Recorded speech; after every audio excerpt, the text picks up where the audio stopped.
Center your complete awareness into your Ananda Ganga, your being center, the region between your navel center and your heart center. Meditate upon the form of Devi Parashakti as she manifests through the Nija Avatara of the Supreme Pontiff of Hinduism. Meditate upon her form as she is seated in the lotus of your heart, in the lotus of your Ananda Ganga.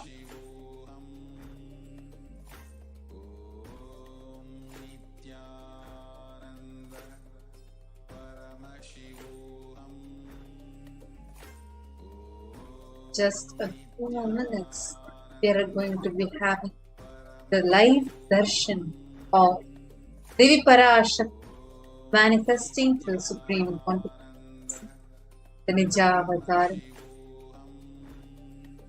Supreme Pontiff is Jagat Guru Mahasannidhana, His Divine Holiness Bhagavan Shri Nithyananda Paramashivam. Anything you want, any karma system, everything just going to, whatever karma system is going to give, anything you want is going to manifest. Your prayers are going to be answered by the cosmic self. So the head, neck and spine in a straight line and continue to be in the space of a meditation. Just relax inside. Unclutch from everything. Do not create a thought. Do not sustain a thought. Do not destroy. Just unclutch from it. Just witness it. Continue to do the same space. Just ready to see.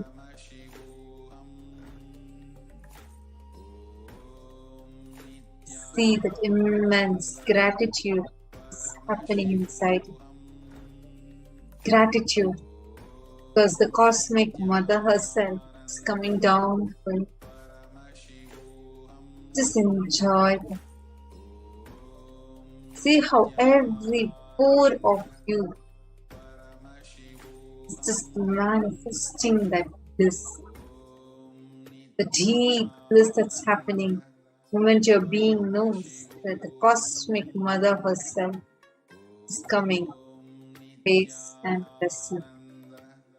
She is coming down to answer your prayers.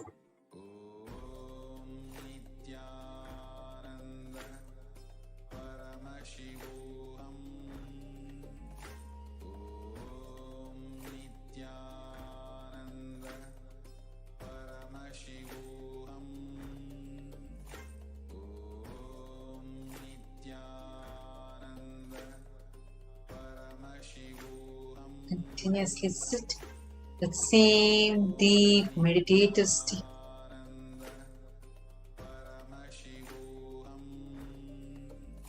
Just unclutch from everything. Each thought of yours is disconnected, like the bubbles in the fish tank. Just witness thoughts. Do not clutch them. Just be in the same space, touching. Relax yourself from any restlessness, any distraction. Let your whole awareness, bring your whole awareness into your being center, into your Ananda Ganga, meditating upon the form of Devi Parashakti as she manifests through the Nija Avatara of Bhagavan Shri Nithyananda Paramashivam. Let your whole being, let your whole inner space resound and resonate with the Mahavakya. Om Nithyananda Paramashivoham. Om Nithyananda Paramashivoham. Please have your eyes closed. Om Nithyananda Paramashivoham. Om Nithyananda Paramashivoham. Paramashivoham. Om Nithyananda Paramashivoham. Om Nithyananda Paramashivoham. Om Nithyananda Paramashivoham. Om Nithyananda Paramashivoham. Om Nithyananda. Om Nithyananda Paramashivoham. Om Nithyananda Paramashivoham. Om Nithyananda Paramashivoham.